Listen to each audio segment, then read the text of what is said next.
Good morning, everybody. My name is Matt Kinsman. I'm the head of content at Connectiv, and I'm joined by my partner, Roy Anderson, who is the partner at Mazars, accounting specialist du jour. We're going to spend just a couple brief moments giving you an overview of a new piece of research that we're going to be releasing next month, the B2B Media and Information Revenue and Operating Cost Report. Those of you who are on the ABM side, or at least come with some ABM history, may be familiar with the ABM Cost Report. That was a report that was a really exhaustive, deep dive into the financials of the main business model at the time, which was print advertising. We wanted to update that report, at least try to update that report for the new integrated business model, looking at both the media companies that came from the ABM side, and then also the information services and technology companies that came from the old CISD side. One significant part of this new study is that this is the first joint research involving both ABM side companies and CISD side companies. We put this together with the help of Mazars and then also input from member company CFOs. It really wasn't feasible to replicate a financial report on print advertising. So what we're looking at are major business lines such as digital advertising, paid content and information services, events, and then specific financials such as revenue, operating expense, CAPEX, cost per customer, revenue per customer, and contribution margin. Next slide, please. Just some general observations. Mean revenue for most of the companies participating in the survey was $46.7 million. We had almost an equal number under 50 million and over 50 million, and we cross-tabbed the results accordingly. 2016, frankly, wasn't that great. Just over 50% of our respondents said that their gross revenue actually went down in 2016. However, 91% of our respondents said that they expect gross revenue to be higher in 2017, while 74% expect EBITDA to be up. Some good news, paid content and information services are really emerging as a leading revenue stream. Now, partly that's because of the inclusion of CISD side companies, but in previous research that we've done specifically on media companies, they expect that by 2020, paid content and information services will be their second highest revenue stream after events. With acquisitions, it looks like that's growing fairly quickly, and we've got a lot of new products and services coming into the marketplace. We're defining paid content and information services as individual and corporate subscriptions, content licensing, in case anybody's wondering why the New York Times was here, and Alice's terrific presentation, research, and then also data services. Some potentially bad news. The reliance on print is just not going away.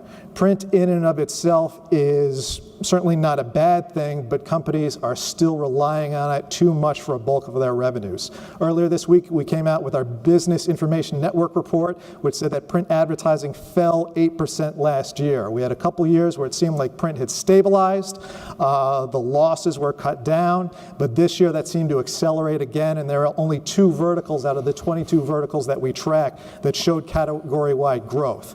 Agriculture, which was up 17%, good for them, and manufacturing, which didn't even hit 1%. So what did we look at? Next slide, please. For companies over 50 million, they see the bulk of revenue from information services and events. Under 50 million, they see most revenue from print, followed by digital advertising, and then also paid content and events. Next slide. We looked at operating expenses as a percentage of revenue. We're going to be offering a deep dive of this in the actual report. It's no surprise that conferences were the highest, followed by print and trade shows. Next slide, please. For some of the main business centers, we looked at cost per customer, revenue per customer, and also contribution margin. Digital services had the highest contribution margin, while marketing services had the highest revenue per customer at $16,000. The average revenue per customer for information services was $2,700. Next slide. We also cross-tab the results for business centers for over $50 million in annual revenue and also under $50 million in annual revenue. And it was interesting that the findings really stayed the same, just at different percentages. Digital continued to have the highest contribution. Marketing services had the highest revenue per customer, although that really ballooned for over $20,000 for bigger companies and fell to $4,000 for smaller companies. Smaller companies actually had higher revenue per customer for information services at $3,100. Next slide. Information services and digital received the highest investment in new products. Both are emerging and evolving. They're in need of both personnel and physical infrastructure, while certainly print is a legacy product, and then marketing services is more of a soft service. Next slide. Just some general financial observations. There was some interesting data coming out from when books were actually prepared and what that meant for the financial performance of companies. Also a real lack of standards in terms of accounting. We got input from member company CFOs on how they're putting their books together and what they would like to see to be helpful. And it was interesting that there wasn't really a standard way for accounting for a lot of these new business centers. Roy, what's your observations there? Oh, I agree with that. It's all over the place, without a doubt. In terms of putting books together in a reasonable amount of time, what have you seen as far as the health of the company versus when they're getting books out? Is there any kind of correlation there? No, I don't see a correlation there. No correlation? No. Okay. Well, our full report is going to be released in June. We're going to be getting into deeper results. We're going to be releasing this with a webinar in June as well. We certainly appreciate your participation in the report, as well as the CFOs who advised us and the CEOs who really incentivized their folks to help us with reports, sometimes with a kick in the pants. As part of the participation, we held a random drawing giving away one free pass to our Business Information and Media Summit in Fort Lauderdale. And the winner is Mark Wilmoth, President and CEO of Penwell. Let's give him a round of applause, please.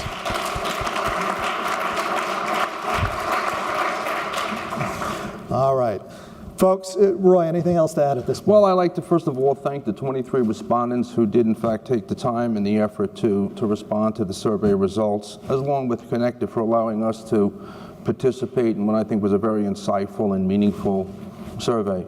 Hopefully next year we can increase the 23 to 40, 45, because I think there's a lot of benchmarking and other information that's of value to the industry that comes from these things. I have three major takeaways. Number one, again, you talked about it, was the 2017 projections, and I'll call it hope for the future. In fact, 21 of the 23, and I think you might have said this, that reported an expected increase in revenues, as well as 17 of the 23 an expected increase in EBITDA. So that's great news. Keep up the good work and the good decision making. The number two is the closing process that you alluded to. And we at Wise & Mazars, thank you, Jonathan, believe there's a direct correlation or link between the amount of time it takes to close books and the financial performance of the company. In fact, I think 7 of the 11 respondents who closed the books within 45 days actually had an increase in 2016 EBITDA, while virtually the same percentage who closed the books beyond that period of time had a decrease in EBITDA. Now, why is that? Well, because stale or obsolete information does not provide management with time to react to changes in the marketplace, as well as opportunities in the marketplace. Also, a long closing process puts the quality and earnings, in my opinion, at best suspect, both at year end and on an interim basis. What does this mean? Well, it may mean that we need to spend a little more time and money in technology, as well as increasing the staffing that we have in our finance departments. And finally, as you alluded to, again, the cost allocations, clearly it's all over the place. Editorial, departmental, and other costs. Some are based on revenues, some are based on headcount, and some are not allocated at all. So clearly, I think, a standard, as you say, needs to be developed, and we'd be very happy at Mazars to help the industry in that regard. All right, terrific. Well, thanks again to Mazars for helping us Thank with you. this report. Thank you for your participation in this. As I said, the results are going to be out in June, along with a webinar doing a deeper dive into those results. As we saw in the results, paid content information services are really becoming a significant driver for this industry, for the Connectiv community. And up next, we're going to be talking about creating an information company and bringing it to market.